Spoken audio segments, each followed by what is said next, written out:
Hello everyone, मैं हूं आपका दोस्त आरजे धन्नो और आप मुझे सुन रहे हैं 91.3 एफएम रूहानी पे। इससे पहले कि मैं आपको अगला गाना सुनाऊं, मैं एक छोटा सा किस्सा आप सबके साथ शेयर करना चाहता हूं। ये बात तब की है जब मैं 6 साल का था। हर संडे मुझे पापा घर के पास रहने वाले बाजार में लेकर जाते थे। हमेशा मेरी नज़र बस वो एक पीली साइकिल पर रहती थी।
हेलो देवती। यार मैं तंग आ चुका हूँ रोज रोज बाहर का खाना खा के। 3 महीने होने को आए हैं, अब तो वापस घर आ जाओ। Shiv, give me one good reason कि मैं वापस उस घर में कदम रखूं जहां मेरी कोई इज्जत नहीं है।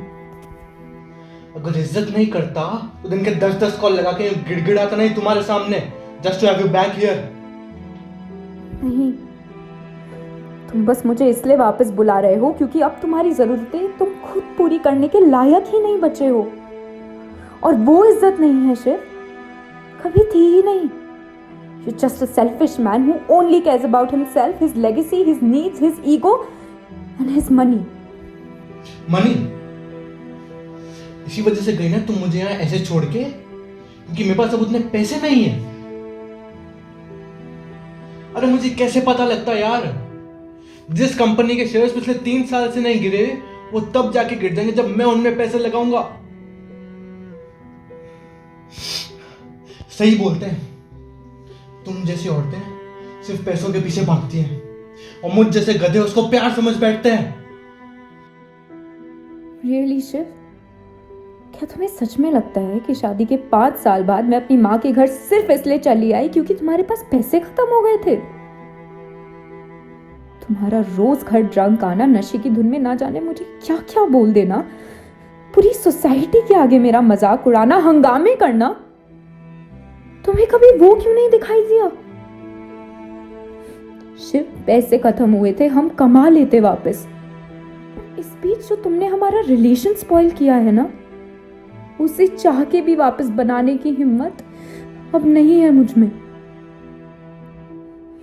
तुम अपनी जिंदगी के साथ जो करते हो वो तुम्हारा हक है, पर वही हक मेरे पास भी है। अब प्लीज बंद करो मुझे फोन करना।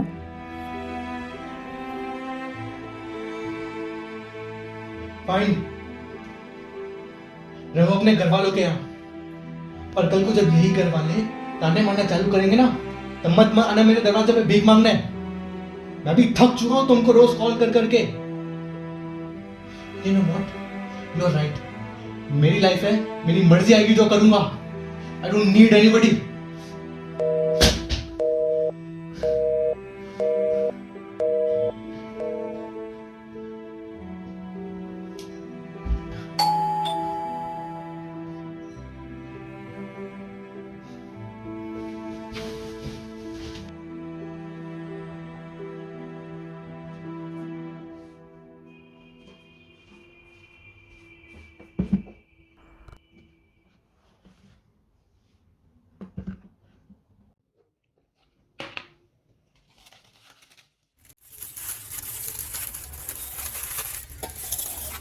मैं थक गया हूं तुम्हें समझाते समझाते।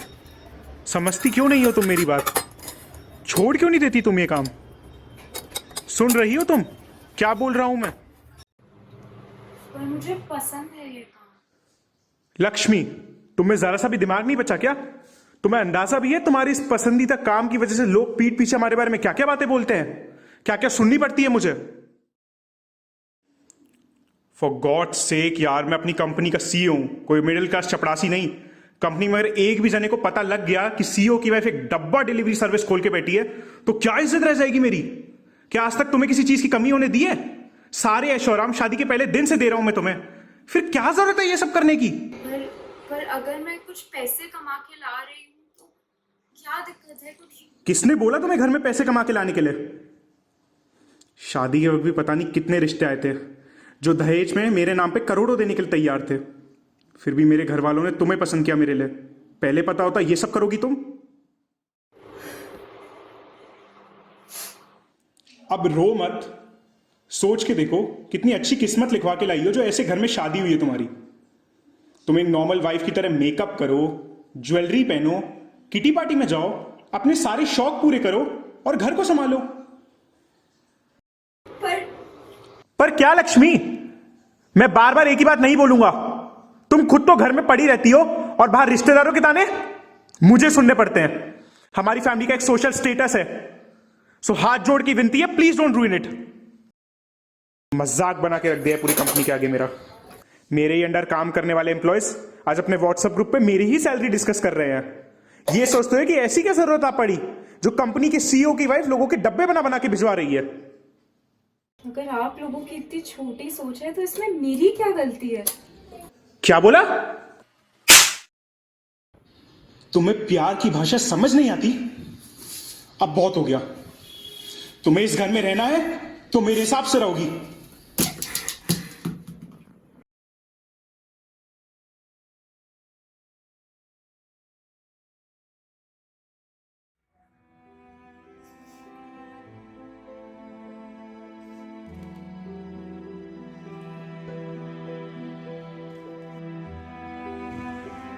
Dear Mom and Dad, cricket is not only my passion, it is actually the only thing I'm good at. जब से मुझे डैड ने खेलने से रोका है तब से मेरा और किसी चीज़ में मन नहीं लग रहा। I feel useless. I know मैं अपने एकेडमिक्स में अच्छा स्कोर नहीं कर पा रही, बट मैं पासिंग मार्क्स के साथ भी खुश थी क्योंकि क्रिकेट में मुझे एक्चुअली अपना फ्यूचर दिखता है। I was so happy when I got selected for the nationals. You know, I'm the best wicketkeeper in our team and my teammates are counting on me. I wish आप समझ पाते how much all this means to me. मैंने आप दोनों को मनाने की बहुत कोशिश की, but for some reason आप अपनी बात पर अड़े रहे हो। Now I have no other choice. मैं आज रात की ट्रेन लेके नेशनल्स के लिए जा रही हूँ। I don't know आगे क्या होगा, but ट्राई नहीं किया तो पूरी लाइफ रिग्रेट रहेगा।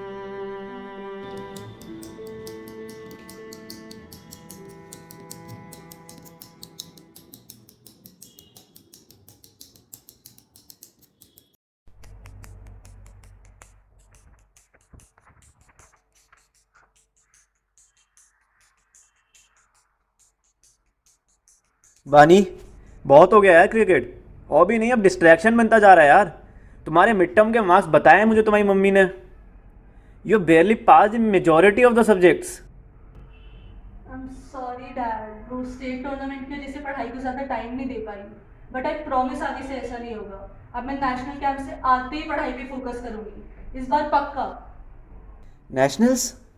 तुम कोई नेशनल कैंप में नहीं जा रही हो? डैड, स्टेट टूर्नामेंट में मेरा परफॉर्मेंस बहुत अच्छा था और नेशनल कैंप के सारे रिक्रूटर्स होंगे वहाँ। It's a great opportunity for me. क्या करना है इस अपॉर्चुनिटी का बेटा? ये क्रिकेट और ये सब हॉबी ही ठीक है, कुछ नहीं रखा इन सब में। 12th के बोर्ड्स हैं, ध्यान दो। I want you to become a successful doctor, मेरी तरह।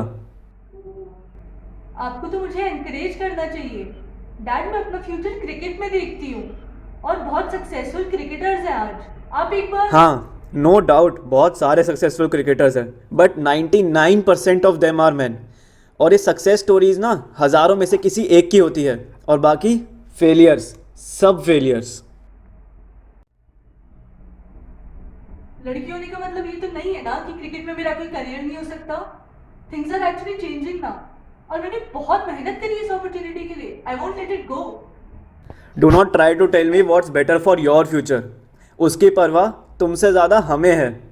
और ये सारी स्टोरीज ना मुझे मत सुनाओ, तुमसे ज़्यादा ज़िंदगी देखी है मैंने। Dad please try to understand. मैं सब करूंगी आप जो कहोगे, सब। लेकिन मुझे आप एटलीस्ट एक चांस तो दो। मेरे को एटलीस्ट इस फील्ड में ट्राई तो करने दो डैड, सिर्फ एक चांस, आई बेग यू।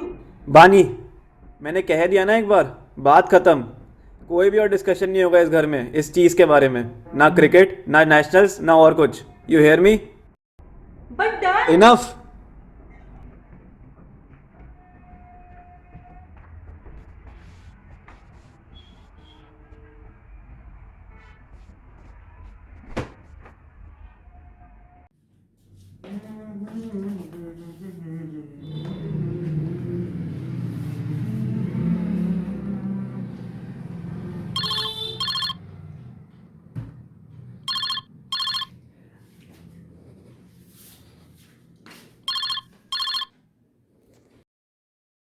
प्रणाम पिताजी, कैसे हैं?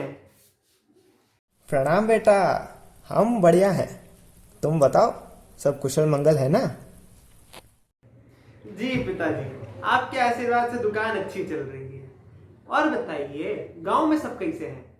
सब बढ़िया है। इस साल तो फसल भी अच्छी खिली है। हाँ, अगर 10 साल पहले तुम हमारी बात मान के खेती कर लिए होते तो आज कितने सुखी होते। लेकिन भैया, तुम तो घर से ही भाग निकले। देखिए पिताजी, सुखी तो हम बहुत हैं आज भी। हमने अपनी मन की करी और जैसी मेहनत की है वैसा फल पाए। हाँ, एक बात का दुख जरूर है हमें, वो ये है कि अगर उस समय आपको मनाने का थोड़ा और प्रयास किए होते, घर से भागने की बजाय, तो शायद आज जीवन कुछ और होता। पर हम हताश कभी नहीं हुए जीवन से, कभी हार नहीं मानी हमने। हमें भी आस लगता है कि उस वक्त अगर तुम्हें अपने मन का काम करने को दिए होते तो तुम 10 साल दूर नहीं होते। खैर, हमें आज गर्व है तुम पे कि तुम आज जो भी हो अपनी मेहनत से हो और कभी निराश होकर हार नहीं मानी तुमने। अरे सब आपका ही तो आशीर्वाद है पिताजी। खैर, हम अगले महीने आ रहे हैं ना गांव आपसे मिलने। चिल्ले रहिए तब तक। अरे क्या है तुम्हारा चिलविल? तुम्हारी ये शहरी भाषा हमारे पल्ले नहीं पड़ती भैया। अरे पिताजी, अच्छा हम आपको एक बात बताएं। यहाँ अगर हम हीरो ना बन सके तो क्या हुआ? टिक टाक स्टार बन गए हैं। टिक टाक पर 3,000 लोग पसंद कर रहे हैं हमारा वीडियो। सुनाई दे रहा है? Hello hello. आवाज आ रही है? हेलो। हाँ हाँ, आई, अभी आवाज आई। हाँ पिताजी, यहाँ आके एक काम तो सही हुआ। कम से कम हमारे फोन में नेट भर तो आता है। आपका तो वीडियो कॉल नहीं, फोटो कॉल होता है। ससुरा एक ही जगह अटका रहता है। हाँ हाँ, चलो हम चलते हैं, जरा खेत हो आए। जय राम जी की। चलिए ठीक है पिताजी, जय राम जी की। आप मुझे सुन रहे हैं 91.3 एफएम रूहानी पे। इससे पहले कि मैं आपको अगला गाना सुनाऊं, मैं एक छोटा सा किस्सा आप सबके साथ शेयर करना चाहता हूं। ये बात तब की है जब मैं 6 साल का था। हर संडे मुझे पापा घर के पास लगने वाले बाज़ार लेके जाया करते थे और हमेशा मेरी नज़र बस वो एक पीली साइकिल पे रहती थी। उफ, वो पीली साइकिल। मैं महीनों हर हफ्ते रोता था और मिन्नतें करता था अपने पापा से वो साइकिल दिलाने के लिए। वो हर हफ्ते मुझे टालते थे और मैं हर हफ्ते मायूस होकर अपने घर वापस आता था। पर फाइनली महीनों बाद मेरी बर्थडे पे पापा वो पीली साइकिल लेकर आए। मैं खुशी के मारे पागल हो गया। हर जगह उसे लेके घूमता था, अपने पास रखता था, अपने से ज़्यादा उसका ख्याल रखता था। पर फिर कुछ ही महीनों बाद न जाने क्यों मेरा उस पीली साइकिल से मन उठ गया। वो कोने में पड़ी रहती थी और मैं उसे नज़रअंदाज करके आगे बढ़ जाता था। फिर 1 साल बाद जब मुझे पता चला कि पापा ने वो साइकिल मुझसे बिना पूछे किसी और को बेच दी है, मैं टूट गया और पूरी रात में बहुत रोया। अब जाके ये बातें समझ आती हैं कि किसी चीज़ को पाने से पहले की चाहत और इस चीज़ को मिलने के बाद की नज़रअंदाजगी में कितना अंतर होता है। हम बड़े हो गए हैं, पर आज भी सिर्फ बेजान चीज़ें ही नहीं, ये नज़रअंदाजगी रिश्तों में भी आ जाती है। वो रिश्ते जिनमें आने से पहले हम उस इंसान के लिए सब कुछ कर देते हैं, उसे पूरे दिलो जान से प्यार करते हैं, पर फिर रिश्ते में आ जाने के बाद वक्त के साथ सब ढलने लगता है और वो प्यार कहीं गुमसा हो जाता है।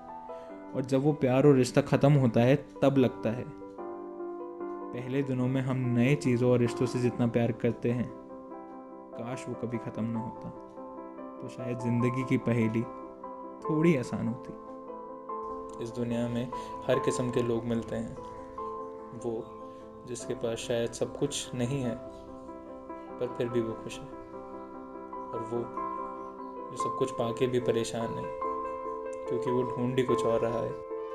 अब अगला गाना राजेश खन्ना और अमिताभ बच्चन की मशहूर पिक्चर आनंद से, जिसके गीत लिखे हैं योगेश ने, कंपोज किया है सलील चौधरी ने और गाया है मन्ना डे ने। पेश है आपके सामने जिंदगी कैसी है पहेली। जिंदगी कैसी है पहेली, हाय कभी तो हंसाए कभी ये रुलाए। जिंदगी कैसी है पहेली, हाय कभी तो हंसाए कभी ये रुलाए।